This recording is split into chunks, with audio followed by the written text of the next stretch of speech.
سیدنا عثمان رضی تعالیٰ عنہ کے بعد سیدنا علی رضی تعالیٰ عنہ خلیفہ ہوئے۔ آپ کے خاندان بنی ہاشم کو کعبہ کی وجہ سے سارے عرب میں سعادت حاصل تھی۔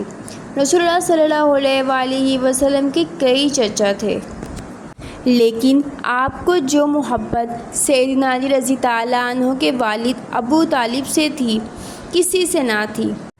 ان کی بیوی یعنی سیدنا علی رضی تعالیٰ عنہ کی والدہ بھی آپ پر بڑی شفقت کرتی تھی، اس لیے آپ کو ابو طالب اور ان کی اولاد کے ساتھ خاص محبت تھی۔ ابو طالب کے مالی حالات اچھے نہ تھے، اس لیے رسول اللہ صلی اللہ علیہ وآلہ وسلم نے چچا کا بار ہلکا کرنے کے لیے سیدنا علی رضی تعالیٰ عنہ کو اپنے دامن پرورش میں لے لیا۔ اس طرح ابتدا ہی سے سیدنا علی رضی تعالیٰ عنہ نے آغوش نبوت میں پرورش پائی۔ اس کا یہ اثر تھا کہ جب رسول اللہ صلی اللہ علیہ وآلہ وسلم نے سب سے پہلے اسلام کی دعوت دی تو سب سے پہلے حضرت علی رضی تعالیٰ عنہ نے ہی اسلام قبول کیا۔ چونکہ سیدنا علی رضی تعالیٰ عنہ کو ابتدا ہی سے تربیت صالحہ ملی تھی، اس لیے زمانہ جہالت کی تمام آلودگیوں سے آپ کا دامن محفوظ رہا۔ قبول اسلام کے بعد سیدنا علی رضی تعالیٰ عنہ واضح پینٹ کے جلسوں اور تبلیغ اسلام کے مجموعوں میں ہر وقت رسول اللہ صلی اللہ علیہ وآلہ وسلم کے ساتھ رہتے تھے۔ چوتھے سال کے بعد جب قریبی اعضاء کو عذاب الہی سے ڈرانے کا حکم نازل ہوا اور آپ صلی اللہ علیہ وآلہ وسلم نے اس کی تعمیل کے لیے کوہ صفا پر اپنے خاندان والوں کو جمع کیا اور ان سے فرمایا کہ اے بنی مطلب، میں تمہارے سامنے دنیا اور آخرت کی بہترین نعمت پیش کرتا ہوں، تم میں سے کون میرا ساتھ دے گا اور کون میرا معاون مددگار بنے گا؟ تو اس کے جواب میں صرف ایک آواز آئی اور یہ حضرت علی رضی تعالیٰ عنہ کی ہی آواز تھی۔ رسول اللہ صلی اللہ علیہ وآلہ وسلم نے 3 مرتبہ اس سوال کو دہرایا۔ اس کے جواب میں ہر مرتبہ حضرت علی رضی تعالیٰ عنہ کی ہی آواز آتی۔ اس صلح میں آپ صلی اللہ علیہ وآلہ وسلم نے ان کو یہ اعزاز بخشا کہ تم میرے وارث اور بھائی ہو۔ یہ صرف زبانی دعویٰ نہ تھا، عمل کچھ اس سے بڑھ کر بھی تھا۔ مدینے آنے کے بعد 2 ہجری میں رسول اللہ صلی اللہ علیہ وآلہ وسلم نے سیدنا علی رضی تعالیٰ عنہ کو اپنی دامادی کا شرف بخشا۔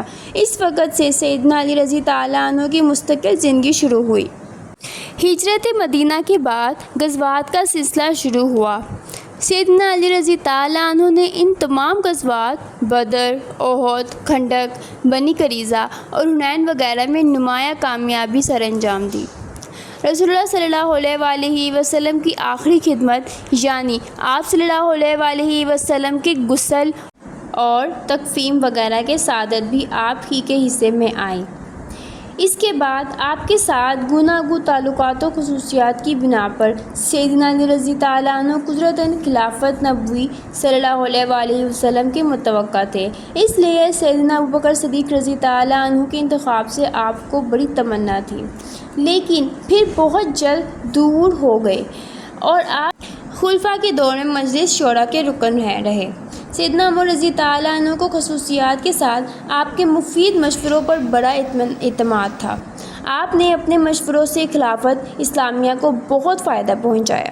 جب تک بس چلا، سیدنا عثمان رضی تعالیٰ عنہ کی حمایت کرتے رہے۔ خلافت کا انتظام بہرحال ضروری تھا۔ اس وقت اکابر صحابہ رضی تعالیٰ عنہ میں ایک سیدنا علی رضی تعالیٰ عنہ کی ذات ایسی تھی جس پر سب کا اتفاق ہو سکتا تھا۔ چنانچہ مہاجرین و انصار نے، جن میں سیدنا طلحہ و زبیر رضی تعالیٰ عنہ بھی تھے، آپ کی خدمت میں حاضر ہو کر عرض کیا کہ خلیفہ کا انتخاب ضروری ہے۔ سیدنا علی رضی تعالیٰ عنہ نے یہ اشارہ سمجھ کر جواب دیا کہ مجھ کو اس کی حاجت نہیں ہے، جسے تم منتخب کرو گے میں بھی اسی کو قبول کر لوں گا۔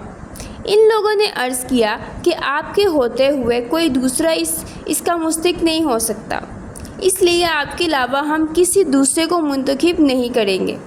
سیدنا علی رضی تعالیٰ عنہ نے پھر کہا کہ امیر ہونے کے مقابلے میں مجھے وزیر ہونا ہی زیادہ پسند ہے۔